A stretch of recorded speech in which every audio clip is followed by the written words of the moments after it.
Thank you. आदर आदाब अभिनंदन आभार। मैं हूं अमिताभ बच्चन और ये है ज्ञानदार, शानदार, धनदार कौन बनेगा करोड़पति।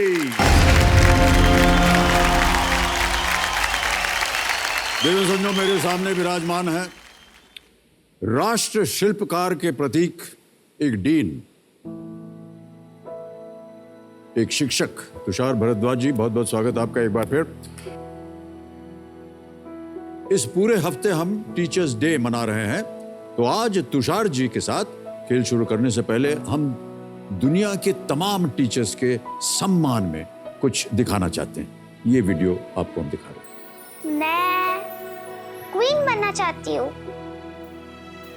मुझे बड़े होकर क्रेन चलाना है। मैं बड़ा होकर पूरी दुनिया को बचाना चाहता हूँ। नन्ही नन्ही आंखों के इन बड़े बड़े सपनों को अगर किसी ने समझा तो वो है टीचर। फेलियर्स में भी लेसन्स ढूंढने की कला सिखाने वाला अगर कोई है तो वो है टीचर। पूरी दुनिया के मेथड्स चेंज हो गए। सोचा था पैंडेमिक में स्कूल तो बहुत दूर की बात है, शायद नॉर्मल स्टडीज भी इम्पॉसिबल है, लेकिन इन नो टाइम टीचर्स ने उसका भी सोल्यूशन ढूंढ लिया। इम्पॉसिबल में आई एम पॉसिबल कैसे होता है बता दिया। फ्रंट पे सोल्जर हो या पैंडेमिक का फ्रंटलाइन वॉरियर, हर किसी के दिल में होप और आंखों में स्कोप जगाने के लिए थैंक यू। कहते हैं सबसे सीखो, पूरी दुनिया तुम्हारी टीचर है, लेकिन हमारे लिए तो हमारी टीचर ही हमारी पूरी दुनिया है। केबीसी में आए उन सभी टीचर्स को थैंक यू।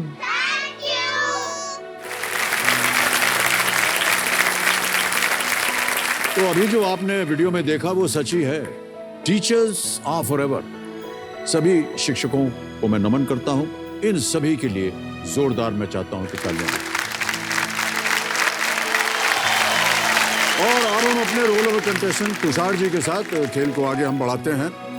कल अपनी सभी लाइफलाइंस को सुरक्षित रखते हुए ये 40,000 रुपए जीत गए थे। और जैसा कि कल हमें इन्होंने बताया कि बाइक जो है इनकी प्रेमिका है।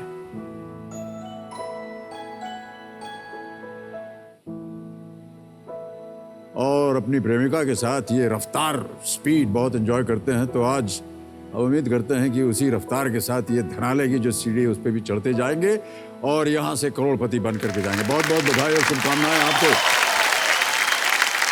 तो तुषार भाई साहब, आपको हम बता दें कि आज के हमारे बाकी सब तो आप जानते हैं नियम वगैरह, हमारे जो एक्सपर्ट हैं उनसे आपका परिचय करवा देते हैं। हमारे जो आज के एक्सपर्ट हैं खेल में हमारे साथ हैं जाने माने ऑथर, एजुकेशन इनोवेटर और पब्लिक स्पीकर सृजन पाल सिंह जी।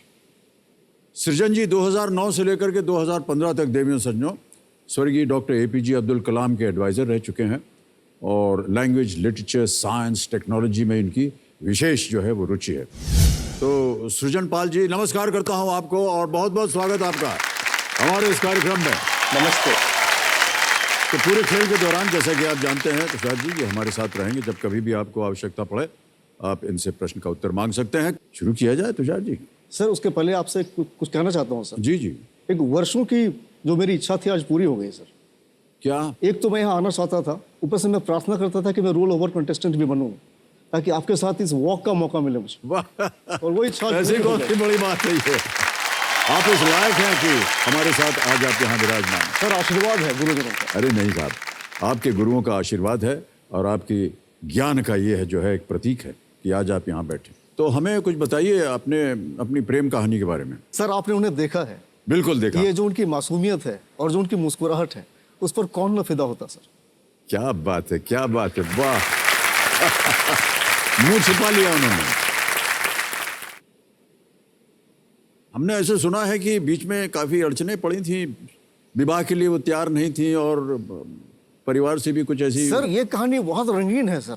अच्छा, तो ठहर जाइए। आपसे नहीं, पत्नी जी से सुन लेते हैं। पत्नी जी, बताइए कैसा रहा ये सफर आपका? सर, मैं जहाँ स्कूल में काम करता था, मैं उधर में नर्स ट्रेनिंग कर रही थी। तो उसका फ्रेंड बीमार हुआ, तो वो आता था उधर में सर, और वो फ्रेंड ठीक हो के चला भी गया, और वो डेली आता था सर। सारी कौन फोन दे रही है सर? ये सारी बातें मेरे स्टूडेंट्स भी सुन रहे होंगे। तो जनरल जी, यस सर। तो डेली आते थे और करते क्या थे? नो, मेरे से बात करता था सर, सिस्टर्स ये दवाई दो, वो दवाई दो, तो मैंने दे दिया। फिर दूसरा बार भी झूठ-मूठ का हाथ साथ गर्म पानी में डाल के आ गया ऐसे। अरे ये बातें नहीं बोल। और सर सिस्टर ने आने नहीं देता था, इसीलिए उसने एक्सक्यूज बना के गर्म पानी में डाल के ब्लिस्टर बना के आया। तो सिस्टर ने मुझे बोला जाओ अपना ट्रीटमेंट कर दो सर का। काफी लंबी चौड़ी कहानी है सर, बाद आपने बड़ा परिश्रम किया। सर इनकी जो मेट्रन थी ना, वो हाँ जी। बहुत बहुत सख्त स्वभाव की थी। हाँ, उनकी मेट्रन ज्यादातर होती ही सख्त स्वभाव। सर उनका वो काम भी था, तो वो उन्होंने बहुत प्रयास किए कि मैं इनसे मिल नहीं पाऊं, और उनके हर प्रयास का तोड़ मेरे पास था। सर एक बात उन्होंने मेरे पीछे कुत्ते भी छोड़ दिए थे। क्या बात कर रहे हैं आप? हाँ बता रहा हूँ सर, उन्होंने 4 कुत्ते रखे हुए थे, और जब भी मैं जाता था वो कुत्ते मेरे पीछे बढ़ जाते, वो मुझे अंदर घुसने को नहीं देते थे सर। तो मैंने उनको भी खरीद लिया। कुत्तों को? जी हाँ। बिस्किट विस्किट खिलाते रहे? हाँ, और कुत्ते मुझे थोड़ा प्रेम करते हैं, अभी भी करते हैं। जी जी जी। तो फिर वो जो मेट्रन साहिबा की कोशिशें नाकाम हो गई। जी, हमने सुना है कि आपने जनरल जी के लिए कुछ ऑडियो टेप्स वगैरह भी बनाए थे। जी हाँ सर, बनाए थे। जनरल जी जितने भी ऑडियो भेजे इन्होंने आपके पास, यस सर। गा करके भेजते थे या कुछ बोल के भेजते थे? लव का गाना गाता था पूरा मेरे लिए, सिर्फ पूरा रोमांटिक सॉन्ग सारा गाता था सब रोमांटिक गाने गाते थे। जब भी गाने की बात होती है तो हम अपने कंटेस्टेंट से पूछते हैं भैया कुछ गा करके सुना दीजिए, लेकिन आपसे नहीं पूछेंगे हम। क्यों सर? हम जेनेट जी से कहेंगे कि आप जेनेट जी प्यार में जितने भी रोमांटिक गाने आपको मिले, एक कोई गाना सुना दीजिए आज। ओ मेरे सोना रे दे दूंगी जान, जुदा मत होना रे, मैंने तुझे जरा देर से जाना, हुआ कसूर खफा मत होना रे, ओ मेरे सोना रे सोना।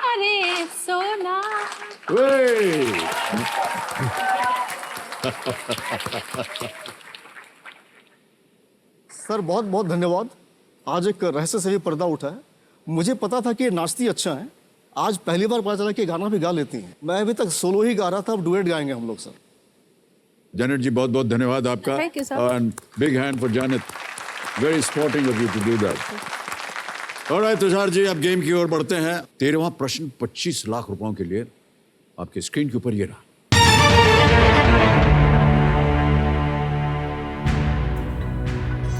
अब तक के इतिहास में दर्ज सबसे तेज आवाज किस ज्वालामुखी के फटने कारण सुनी गई?